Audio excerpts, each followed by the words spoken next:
ولقد آتينا لقمان الحكمة أن اشكر لله ومن يشكر فإنما يشكر لنفسه ومن كفر فإن الله غني حميد. وإذ قال لقمان لابنه وهو يعظه يا بني لا تشرك بالله إن الشرك لظلم عظيم. ووصينا الإنسان بوالديه حملته أمه وهنا على وهن وفصاله في عامين أن اشكر لي ولوالديك إلي المصير. وإن جاهداك على أن تشرك بي ما ليس لك به علم فلا تطعهما وصاحبهما في الدنيا معروفا واتبع سبيل من أناب إلي ثم إلي مرجعكم فأنبئكم بما كنتم تعملون. يا بني إنها إن تك مثقال حبة من خردل فتكن في صخرة أو في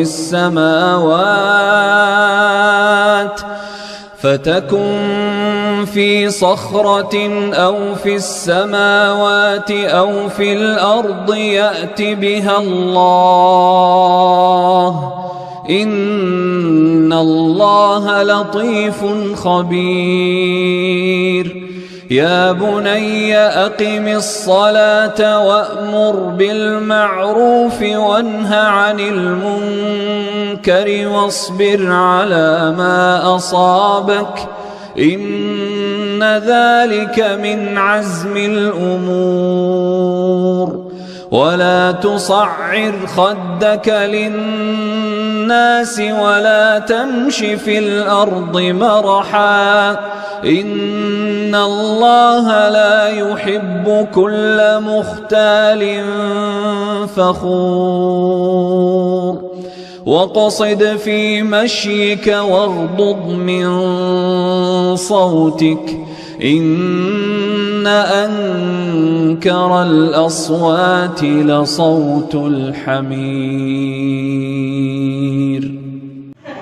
السلام عليكم ورحمة الله وبركاته.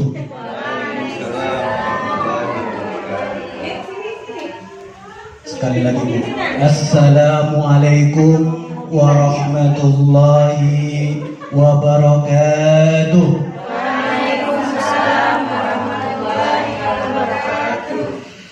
Alhamdulillah, alhamdulillahil wahidil ahadis samad alladzi lam yalid wa lam yulad wa lam yakul lahu kufuwan ahad. Ahmaduhu subhanahu wa ta'ala wa ashkuruh wa usni alaihi wa nukabbiruh wa nasta'dihi wa nastaghfiruh wa nusalli wa nusallim Muhammadin sallallahu alaihi wasallam wa ala alihi wa ashabihi wa man da'a bida'watik wa iqtada bisunnatik ila yaumil la raiba fi. A'udzu billahi minasyaitonir rajim. Bismillahirrahmanirrahim. Ya ayyuhalladzina amanu taqullaha haqqa tuqatih wa la tamutunna illa wa antum muslimun. Rabbi shrah li sadri wa yassir li amri wahlul 'uqdatam min lisani yafqahu qawli. Alhamdulillahirabbil alamin. Bapak-bapak, ibu-ibu, saudara-saudara dirahmati Allah Subhanahu wa taala. Pertama dan paling utama, mari senantiasa kita panjatkan puja serta syukur kehadirat Allah Subhanahu wa taala. Rabbi Rabbukum Rabbus samawati wal ard. Tuhanku, Tuhan kita semua dan Tuhannya alam semesta, yang senantiasa melimpahkan nikmat dan karunia kepada kita semua, sehingga hari ini Allah masih berikan kesempatan buat kita untuk bekerja, untuk beramal, untuk beribadah di buminya Allah. Dan insya Allah dengan kerja, amal dan ibadah ini menjadi bekal kita menghadap Allah Subhanahu wa taala. Amin. Amin ya rabbal alamin. Salawat serta salam kita aturkan kepada baginda Nabi besar Muhammad sallallahu alaihi wasallam, uswah dan teladan buat kita semua, yang insya Allah telah membimbing kita semua kepada siratal mustaqim. Dan insya Allah kita semua senantiasa diberikan kekuatan oleh Allah untuk menapaki jalan siratal mustaqim ini sampai akhir hayat hidup kita. Amin. Amin ya rabbal alamin. Bapak-bapak, ibu yang dirahmati Allah Subhanahu wa taala, alhamdulillah rabbil alamin, saya bisa bersempatan hari ini hadir dalam rangka pembukaan lah kira-kira gitu ya. Ya Bang Daya, pembukaan dari kelompok bermain di Terjana. Mudah-mudahan niat Bapak Endai beserta pengurus yang lain menjadi wasilah Allah senantiasa berikan keberkahan kepada mereka semua. Dan insya Allah kita semua yang hadir pada kesempatan kali ini meluangkan waktu, meluangkan tenaga, duduknya kita hari ini sebagai duduknya kita di Raudatul min Riyadil Jannah. Amin, amin ya rabbal alamin. Bapak Ibu yang dirahmati Allah Subhanahu wa taala, tema kita hari ini terkait bagaimana menjadi ibu yang dirindukan. Kira-kira mau nggak dijadikan ibu yang dirindukan kira-kira Bu? Mau nggak Bu? Mau. Kalau nggak mau kurang tepat temanya nih. Mau banget. Jangan-jangan nggak mau gitu kan? Insya Allah kita semua mau. Dirindukan oleh siapa? Tidak lain oleh zuriat-zuriat kita, oleh anak-anak kita. Sejatinya kita semua ingin agar anak-anak kita nantinya, kedepannya, dewasanya menjadi orang-orang yang soleh dan solehah, yang kuat keimanannya, yang kokoh ketaatannya, laksana Nabi Ismail alaihissalam yang dia soleh sekaligus dia taat kepada Allah dan Rasulnya. Tapi Bu, wallahi demi Allah, kita tidak akan sanggup mencetak anak-anak kita menjadi Nabi Ismail seperti Nabi Ismail kalau kadar kita, kualitas kita selaku orang tua tidak kita tingkatkan, mendekatkan kualitas kita dengan Nabi Ibrahim alaihi salam. Kenapa Ismail bisa dijadikan seperti itu? Anak yang soleh, taat kepada Allah, kuat keyakinannya kepada Allah dan Rasulnya, karena orang tuanya pun kuat akidahnya, karena orang tuanya pun kuat kaya. Ini yang harus kita contoh. Jadi kita jadikan anak kita yang soleh, pastikan kita terlebih dahulu menjadi orang tua yang soleh. Maka Islam sudah menyempurnakan dinnya, sistemnya sebagai sistem hidup, aturan hidup yang mengatur kita, keluarga kita, termasuk anak kita, agar mereka menjadi anak yang soleh dan soleh. Maka kalau kita mencari sistem pendidikan, metode pendidikan, cara mendidik anak, tidak ada cara yang paling sempurna kecuali Islam. Maka kalau kita punya zuriat, punya anak, punya keturunan, jadikan anak-anak kita sekolah di sekolah-sekolah Islam. Kenapa? Dengan cara seperti itu akan diarahkan bagaimana Islam mengajarkan kepada anak-anak kita untuk menjalani kehidupannya. Maka kalau kita sebelum kita melihat atau membahas bagaimana menjadi ibu yang dirugikan, kita coba lihat terlebih dahulu apa tantangan kehidupan kita hari ini, apa tantangan pendidikan buat anak-anak kita hari ini. Hari ini Bu, mendidik anak itu jauh lebih sulit dibandingkan 10-15 tahun yang lalu. Hari ini kita mendidik anak-anak kita jauh lebih berat dibandingkan 5 tahun, 10 tahun yang lalu. Karena apa? Godaannya, tantangannya di luar sana sedemikian rupa. Sedemikian rupa. Bahkan kita berlomba bagaimana caranya kita jadikan rumah kita menarik buat anak-anak kita. Karena apa? Karena di luar sana pun mereka berlomba agar anak-anak kita tertarik oleh mereka. apakah itu mall, kafe, restoran, tempat hiburan, bioskop, mereka berusaha sedemikian rupa untuk menarik anak kita. Kalau kita tidak bisa pastikan rumah tangga kita menarik buat anak-anak kita, bencana buat kita semua. Maka bagaimana caranya agar rumah tangga kita, rumah-rumah kita menarik buat anak-anak kita, sehingga mereka betah di rumah kita, berlama-lama dengan kita, dekat dengan kita. Maka ini yang harus kita coba persiapkan, karena di luar sana secara eksternal orang berupaya menarik anak-anak kita. Tidak sedikit hari ini anak-anak kita, anak orang lain merasa nyaman. Nyaman di mana? Bandar-bandar narkoba, kehidupan yang bebas, tidak nyaman lagi ada di rumah. Maka kita selaku orang tua persiapkan diri. Kita saja kalau pengen bangun rumah, pengen bikin rumah, kita siapkan arsitek terbaik, kita sewa arsitek terbaik, kemudian bahan-bahan bangunannya, materialnya kita cari pun yang terbaik kualitasnya, tukangnya, keneknya kita paling pengalaman.